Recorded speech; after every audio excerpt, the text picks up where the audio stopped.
جو ہے وہ دنیا میں مل جاتی ہے۔ روایت ہے حضرت عیسیٰ علیہ الصلوۃ والسلام ایک دن جو ہے وہ اپنے شاگرد کے ساتھ سفر کا آپ نے ارادہ کیا۔ آپ سفر کر رہے تھے تو کھانے کا وقت ہوا، تو حضرت عیسیٰ علیہ الصلوۃ والسلام نے اپنے شاگرد کو اپنی جیب سے 1 درہم نکال کے دیا۔ کہا کہ تمہارے پاس کتنے درہم ہیں؟ اس نے کہا کہ 2 درہم ہیں۔ آپ نے کہا جاؤ اس سے آپ روٹی لے آؤ۔ وہ شاگرد صاحب معرفت نہیں تھا، وہ ہوس اور لالچ کا گرویدہ تھا۔ حضرت عیسیٰ سے وہ 1 درہم لے کر نکلا اور 2 درہم اس کے پاس سے بازار گیا تو اس نے روٹیاں خریدی۔ جب روٹیاں خریدی تو اس نے 3 روٹیاں ملی اسے۔ اب اس نے سوچا میرے استاد نے 1 درہم دیا ہے اور میں نے 2 درہم دیے، روٹیاں تو 3 ہیں۔ اب دیکھیں حضرت عیسیٰ نبی خدا ہے، حلال اور حرام کو جانتے ہیں، لیکن اس نے بدگمانی کی کہ میں 3 روٹیاں لے کر جاؤں گا تو آدھی وہ کھا لیں گے، یعنی 1.5 روٹی وہ لوگ کھا لیں گے اور 1.5 روٹی میں کھا لوں گا، میرا حق گویا وہ کھایا جائے گا۔ بدگمانی کی وجہ سے اس نے کیا کیا، 1 روٹی کھا لی اور 1 روٹی یعنی 2 روٹیاں لے کر آئے۔ جب 2 روٹیاں لے کر آئے تو حضرت عیسیٰ علیہ السلام تک جو ہے یہ خبر یعنی ایک فرشتے کے ذریعے سے جیسے بھی ان کو معلوم ہو چکی ہے۔ حضرت عیسیٰ علیہ السلام جانتے ہیں، سفر کرتے ہیں کہ اس علاقے میں جو ہے 1 درہم کی 1 روٹی ملتی ہے، تو بہرحال وہ یہ جان گئے کہ روٹی جو ہے 1 درہم کی 1 ہے۔ اب جب وہ روٹیاں لے کر آئے تو حضرت عیسیٰ علیہ السلام پوچھتے ہیں کہ روٹیاں کتنی تھیں؟ اس نے کہا کہ روٹیاں 2 ملی تھی، لیکن حضرت عیسیٰ جانتے ہوئے کہ 1 درہم کی 1 روٹی آپ نے اپنے حصے کی روٹی تناول فرمائی، باقی اس کو دے دی۔ 1 روٹی اس نے تناول فرمائی، اس نے کھائی۔ حضرت عیسیٰ بھی کھا چکے، وہ جو شاگرد تھا وہ بھی کھا چکا۔ جب کھا چکے تو اب آپ چلنے لگے، تھوڑا سا چلے تو راستے میں ایک جگہ پہ دریا آیا۔ اب دریا کو کراس کرنا تھا تو حضرت عیسیٰ علیہ السلام جو تھے نبی خدا، آپ پانی کے اوپر چلنے لگے تو وہ حیران اور تعجب کرنے لگا، نبی خدا پانی کے اوپر چل رہے ہیں، پل بھی نہیں ہے۔ تو وہ کہنے لگا کہ یا نبی اللہ، آپ نے فرمایا گھبراؤ نہیں، تم میری ابا کا دامن پکڑ لو، انشاءاللہ باذن اللہ تم بھی میرے ساتھ پانی کے اوپر سے سلامتی کے ساتھ گزر جاؤ گے۔ یعنی نبی کا دامن جب تک تھامے رہیں گے تو اس وقت تک ہم کبھی بھی ہلاک نہیں ہوں گے۔ پاک ہستیوں کا، پاک رہبروں کا جب دامن تھامیں گے تو ہم ہلاک نہیں ہوں گے۔ تو جو قومیں راہبروں کا، نبیوں کا، اماموں کا، علماء کا راستہ چھوڑ دیتے ہیں وہ ہلاک ہو جاتے ہیں۔ جو قومی انبیاء، ائمہ ہدی، علماء، دین، قرآن کا راستہ اپناتے ہیں وہ کامیاب ہو جاتے ہیں۔ تو لہٰذا یہ نوجوان دامن اس نے ابا کا پکڑا ہوا ہے اور حضرت عیسیٰ گزر رہے ہیں تو اس کے پاؤں کے تلوے جو ہے وہ بھی گیلے نہ ہوئے، جوتے کے تلوے تک وہ گیلے نہ ہوئے، یعنی اس قدر اللہ نے وہ پانی کو سخت کر دیا۔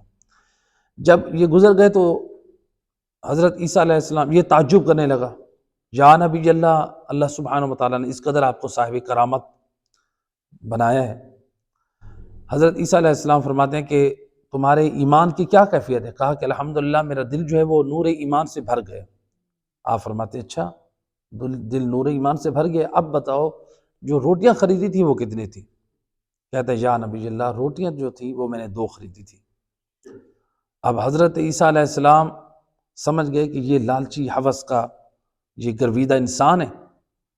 آپ نے کہا ٹھیک ہے آپ آگے چلتے ہیں۔ آگے چلے، کافی آپ نے سفر کیا، ایک وقت ہوا بھوک کا احساس ہوا تو آپ نے دیکھا کہ سامنے ایک ہرنوں کی ٹولی نظر آئی۔ آپ نے ان ہرنوں کی ٹولی کو میں سے آپ نے اشارہ کیا، ایک ہرن بھاگتا ہوا حضرت عیسیٰ کی خدمت میں آیا، آپ نے ذبح کیا۔ ذبح کرنے کے بعد آپ نے اس مقام پر جو ہے ہرن کو بھون کے آپ نے گوشت تناول فرمایا۔ اکثر لوگ پوچھتے ہیں بھی ہرن کا گوشت کھانا حلال ہے یا نہیں ہے؟ ہرن کا گوشت کھانا حلال اور جائز ہے، انبیاء بھی کھاتے تھے اور حتیٰ کہ روایات میں ملتا ہے کہ ہمارے ائمہ ہدی علیہم الصلوۃ والسلام بھی ہرن کا گوشت پسند کرتے تھے۔ تو بہرحال ہرن کا گوشت حلال ہے، حلال جانور ہے۔ تو ہرن کو ذبح کیا، اس کا گوشت بھون کر حضرت عیسیٰ علیہ السلام نے بھی کھایا اور اس شاگرد نے بھی کھایا۔ کھانے کے بعد حضرت عیسیٰ علیہ السلام نے ہرن کی کھال پر پاؤں رکھا اور فرمایا قم بِإِذْنِ اللہ، اللہ کے حکم سے اٹھ کھڑا ہو، اللہ کی قدرت سے اٹھ کھڑا ہو۔ پیغام توحید دے رہے ہیں کہ شاگرد کہیں گمراہ نہ ہو جائے، یہ نہ سمجھے میں ہوں، نہیں، بتا رہے ہیں زندہ کرنے والی اللہ کی ذات ہے۔ تو لہٰذا جہاں میری عظمت کو مان رہا ہے، وہاں پر حضرت عیسیٰ علیہ السلام توحید خدا کا بھی ساتھ ساتھ درس اور پیغام دے رہے ہیں۔ قم بِإِذْنِ اللہ، اللہ کے حکم سے اٹھ جا۔ وہ ہرن جو ہے وہ زندہ ہو کر دوڑتا ہوا اپنے اس ٹولی کے ساتھ جا ملا۔ یہ پھر تعجب اور حیرانگی سے کرنے لگا۔ حضرت عیسیٰ کہتے ہیں کہ اب بتاؤ تمہارے ایمان کی کیا کیفیت ہے؟ کہتا ہے یا نبی اللہ، میرا ایمان پہلے سے بھی اب ڈبل ہو گیا ہے، میرا ایمان اور بڑھ گیا۔ آپ نے فرمایا تمہارا ایمان زیادہ ہو گیا، تو پھر بتاؤ، اب بتاؤ کہ روٹیاں 2 ملی تھیں یا 1 یا 3 ملی تھی؟ روٹیاں کتنی تھیں؟ پھر وہی ہوس اور لالچ، کہا کہ روٹیاں 2 تھیں، پھر جھوٹ بولا، تو نہیں بتا رہا تھا کہ روٹیاں 3 تھیں۔ حضرت عیسیٰ پھر خاموش رہے۔ یہ جو ہے سدھرنے والا نہیں۔ بعض لوگ ہوتے ہیں جتنا بھی ان کو سمجھائیں سدھرنے والے نہیں ہوتے۔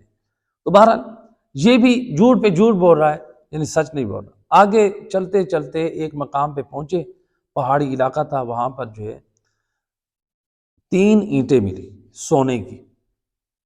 حضرت عیسیٰ علیہ السلام نے فرمایا کہ اے بندے خدا، 1 اینٹ ہے سونے کی میری، 1 اینٹ ہے سونے کی تیری، یہ تیسری اینٹ اس کی ہے جس نے روٹی کھائی ہوگی۔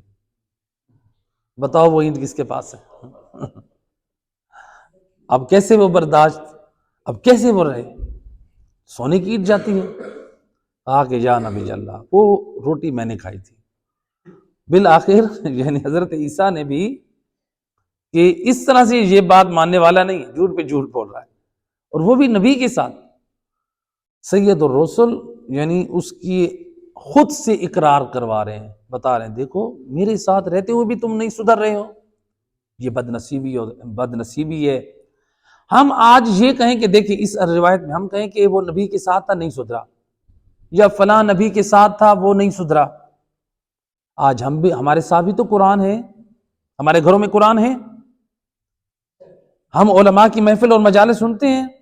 اگر ہم بھی قرآن ہمارے گھروں میں ہو، علماء کو سنیں، ہم نہ سدھریں، علماء کے ساتھ رہیں، پھر بتائیں ہمیں کوئی فائدہ ہے؟ پھر ہم یہ کہیں نبی کے ساتھ وہ تھا، وہ نہ سدھرا، وہ بد نصیب ہے۔ ہمارے گھروں میں قرآن ہے، ہم کون سے سدھرے ہیں؟ ہمارے پاس جو علماء ائمہ خدا کا پاک کردار پیش کرتے ہیں، ہم کہاں سدھرے ہیں جی؟ تو لہٰذا انسان فخر اور ناز نہ کرے۔ آج بعض لوگ کہتے ہیں نبی کا وہ فلاں رشتہ دار تھا، فلاں رشتہ دار تھا، اور رشتہ داریوں میں ناز نہیں کرنا چاہیے۔ نبی کا رشتہ دار تو ابو لہب بھی تھا، رسول اللہ کا سگا چچا تھا، تو اللہ نے اس کی مذمت میں قرآن میں سورت نازل کر دی۔ تو صرف رشتہ داریاں انسان کی نجات کی ضمانت نہیں دیتی ہیں، جب تک نبی کے دین پر نہ چلے اور نبی کی سیرت اور نبی کے کردار کی جو ہے وہ پیچھے نہ چلے، اس وقت تک کوئی بھی مومن کامیاب نہیں ہو سکتا۔ بندہ یہ کہے کہ سید الرسل میرے جو ہے وہ میرے رشتہ دار ہیں، رسول فلاں میرے جو ہے وہ رشتہ دار ہیں، تو لہٰذا انسان خود پاکیزگی کی طرف جائے، پاک کردار کی طرف جائے۔ تو لہٰذا اب حضرت عیسیٰ علیہ السلام نے کہا کہ تیسری اینٹ اس کی ہے کہ جو جس نے کھائی ہوگی، اس نے اپنا سچ اگل دیا، تیسری روٹی میں نے کھائی تھی۔ حضرت عیسیٰ علیہ السلام فرماتے ہیں کہ یہ تینوں اینٹیں تجھے مبارک ہو، مجھے ان سونے کی اینٹوں کی دنیا کی ان ضرورت نہیں ہے۔ حضرت عیسیٰ نے اس کو چھوڑ کر وہاں سے رخصت ہوئے۔ اب یہ وہاں پر بیٹھ کے ترکیب بنا رہے کہ میں ان کو گھر کیسے لے کر جاؤں، یہ وہاں ترکیب بنا رہا ہے۔ یہ اسی اسنا میں راستے میں بیٹھا تھا، راستے میں وہاں پہ 3 ڈاکو آ گئے۔ 3 ڈاکو آئے، انہوں نے دیکھا کہ ایک شخص بیٹھا ہے جس کے پاس 3 اینٹیں سونے کی ہیں، تو کیوں نہ ہم ان اینٹوں کو حاصل کر لیں۔ ان ڈاکوؤں نے سب سے پہلے اسی جوان کا قتل کیا جو دنیا کے عشق میں پہلے نبی کے ساتھ جھوٹ بولتا رہا، پھر نبی کو چھوڑ بیٹھا، یہ نہیں کہا یا نبی اللہ میں بھی لعنت کرتا ہوں دنیا کو، میں آپ کے ساتھ رہنا پسند کرتا ہوں۔ آج ہم بھی ذرا دیکھیں، ہم قرآن اور اہل بیت کے ساتھ کتنا ہے، دنیا کی خاطر اپنے ایمان کا سودا کر دیتے ہیں، سب کچھ بیچ دیتے ہیں، قرآن کو بھلا دیتے ہیں، اہل بیت کی پاک سیرت کو بھلا دیتے ہیں۔ ہم کہاں کھڑے؟ ہم اس کے بارے میں، نوجوان کے بارے میں تو کہیں وہ برا تھا، ہم کتنے اچھے ہیں۔ لہٰذا اس نے نبی کا ساتھ چھوڑ دیا، نبی کا کردار چھوڑ دیا، اس نے دنیا کو اہمیت دی، دنیا کو اہمیت دی تو اس کی سزا دنیا میں کیا ملی اس کو؟ ڈاکوں نے اس کا قتل کیا۔ اب انہوں نے 3 اینٹیں آپس میں تقسیم کر لی، ایک ایک اینٹ ایک ایک کر لی، تو انہوں نے اب ایک شخص کو بازار بھیجا، جاؤ کھانا لے کر آؤ۔ وہ کھانا لینے گیا تو اس نے ترکیب سوچی کہ میں اس کھانے میں زہر ملا دیتا ہوں، وہ دونوں مر جائیں گے تو وہ ساری 3 اینٹیں میری ہو جائیں گی۔ یعنی اس قدر ہوس اور لالچ ہے، اللہ اکبر، اس کے اندر اس قدر ہوس ہے، یہ 3 اینٹوں کا مالک میں بن جاؤں گا۔ اور ان 2 بدبختوں نے یہ سوچا کہ یہ جب آئے گا تو ہم اس کو قتل کر لیں گے، باقی جو اس کے حصے کی اینٹ ہے وہ بھی ہم آدھی آدھی جو تقسیم کر لیں گے۔ اب وہ شخص کھانے میں زہر ملا کر پہنچا، انہوں نے جو 2 آدمی تھے انہوں نے پہلے اس کا کام تمام کیا، اس کو قتل کیا۔ اب سونے کی اینٹیں وہیں پڑی ہیں، 2 لاشیں ہو گئیں۔ جب انہوں نے مل کے کھانا کھایا تو وہ کھانا زہر والا تھا، ان 2 افراد کی بھی موت واقع ہو گئی۔ اب جب یہ چاروں لاشیں پڑی ہیں، 3 اینٹیں پڑی ہیں، 4 لاشیں پڑی ہیں، تھوڑی دیر بعد حضرت عیسیٰ علیہ السلام وہاں سے گزرے، آپ نے دیکھا 3 اینٹیں ویسی پڑی ہیں، 4 لاشیں بکھری پڑی ہیں۔ ایک وہ جس نے دنیا کی خاطر نبی کا ساتھ چھوڑا تھا، اور 3 وہ جنہوں نے دنیا کی خاطر اپنے ایمان کا سودا کیا اور ایک دوسرے کو قتل کر دیا۔ دنیا کی خاطر اپنے ایمان کو برباد نہ کریں۔ جب یہ 4 لاشیں پڑی ہیں اور 3 اینٹیں پڑی ہیں، اس وقت حضرت عیسیٰ علیہ السلام نے اپنے زبان سے فرمایا اَحَاقَذَا تَفْعَلُ الدُّنْيَا بِأَهْلِهَا، دنیا اپنے دل داداؤں کو اسی طرح سے تباہ و برباد کر دیتی ہے۔ یعنی دنیا کی خاطر جو اپنے ایمان کا سودا کر دیتے ہیں، دنیا جو ہے وہ اسی طرح سے برباد کر کے رکھ دیتی ہے۔ یہ ہے، لہٰذا اللہ سبحانہ وتعالی ہمیں خبردار کر رہا ہے، کل نفس بما کسبت رہینہ، ہر شخص اپنے اعمال کا گروی ہے، الا اصحاب الیمین، جو اصحاب یمین ہے یعنی وہی کامیاب ہے۔ تو اصحاب یمین کون ہے؟ اصحاب یمین کے بارے میں ہمارے پاس جو ہے قرآن مجید نے سورہ انشقاق میں اللہ سبحانہ وتعالی نے فرمایا فَأَمَّا مَنْ أُوتِيَ كِتَابَهُ بِيَمِينِهِ فَسَوْفَ يُحَاسَبُ حِسَابًا يَسِيرًا۔ اللہ سبحانہ وتعالی فرما رہا ہے قرآن میں، جس کے دائیں ہاتھ میں اعمال نامہ دیا ہے اس کا حساب جلدی ہوگا، اس کا حساب جلدی ہوگا۔ اللہ تعالیٰ ان کو خوشخبری دے رہے ہیں، اصحاب یمین کون ہوں گے؟ دائیں ہاتھ، جن کے دائیں ہاتھ میں نامہ اعمال دیا جائے۔ اور یہ ہے قرآن نے بتایا اصحاب یمین خوش نصیب اور خوش بخت ہے۔ اور تفسیر قرطبی علماء اہل سنت کی تفسیر ہے، انہوں نے روایت نقل کی ہے امام محمد باقر علیہ السلام سے، اللہم صلی علی محمد وعلی محمد۔ امام علیہ السلام سے جب پوچھا گیا تو امام علیہ السلام نے فرمایا نحن وشیعتنا اصحاب الیمین، امام علیہ السلام فرماتے ہیں ہم اور ہمارے شیعہ اصحاب الیمین ہیں۔ امام علیہ السلام بتا رہے ہیں ہم اور ہمارے شیعہ اصحاب الیمین ہیں۔ فرمایا وَكُلُّ مَنْ أَبْغَضَنَا أَهْلَ الْبَيْتِ فَهُوَ الْمُرْتَهِنُونَ، اصحاب الیمین سے مراد یعنی جنتی لوگ، جن کے دائیں ہاتھ میں نام اعمال دیے جائیں گے۔ اور امام فرماتے ہیں اور ہر وہ شخص جو ہم آل محمد سے بغض رکھتا ہے وہ ان میں سے ہیں المرتہنون۔ مرتہنون یعنی جو اپنے اعمال کی وجہ سے قید و بند میں ہوں گے، جن کو مواخذہ ہوگا، یعنی جو جہنم میں جائیں گے۔ تو لہٰذا آپ علیہ السلام نے یعنی اصحاب یمین کی نجات کی خوشخبری دی، اور جو بدعمالیوں کی طرف جانے والے ہیں امام علیہ السلام نے ان کو ڈرایا اور دھمکایا۔ صلوات پڑھیں محمد رسول اللہ۔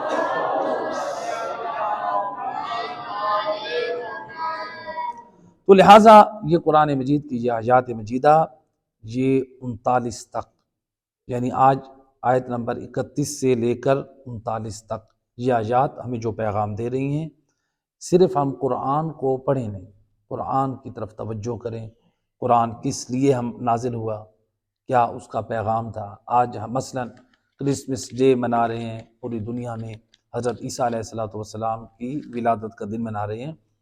یہ سوال ہے، آپ حضرت عیسیٰ علیہ السلام کی خوشی منا رہے ہیں، کیوں منا رہے ہیں؟ سوال ہے کیوں منا رہے ہیں؟ حضرت عیسیٰ علیہ السلام کیوں پیدا ہوئے تھے؟ اللہ نے ان کو ہادی بنا کر بھیجا تھا، ہادی بنا کر بھیجا تھا لوگوں کی ہدایت کے لیے۔ تو لہٰذا ہم صرف ان کی ولادت کا جشن نہ منائیں، آج کے دن حضرت عیسیٰ علیہ السلام کی تعلیمات کی طرف توجہ کریں۔ جس مقصد کے لیے اللہ نے حضرت عیسیٰ کو پیدا کیا، وہ تعلیمات ہمارے اندر موجود ہیں، وہ کردار ہمارے اندر موجود ہے، وہ سیرت ہمارے اندر موجود ہے۔ تو لہٰذا آج 25 دسمبر کا جو دن ہم منا رہے ہیں، پاکستانی ہونے کے اعتبار سے حضرت قائد اعظم محمد علی جناح رحمۃ اللہ علیہ کے حوالے سے ہو، یا حضرت عیسیٰ علیہ السلام کی برتھ ڈے کے حوالے سے، یہ دن ہمیں سب کو یہ پیغام دے رہے ہیں۔ پاکستان جو ہے ایک مسلمانوں کا خطہ ہے، تو لہٰذا اس میں کوئی ہم ایسا کام نہ کریں جو اسلام کی توہین اور ہتک کا موجب بنے، جو مسلمانوں کی توہین کا سبب بنے، جو ہمارے وطن عزیز پاکستان کی توہین اور ہتک کا لازم بنے۔ تو لہٰذا پاکستان کے قوانین کی پاسداری یہ پاکستان سے محبت کا ثبوت ہے۔ پاکستان کے وقار کو بلند کرنے کے لیے اپنے جوانوں کو، اپنے بچوں کو اعلیٰ تعلیم دلوائیں۔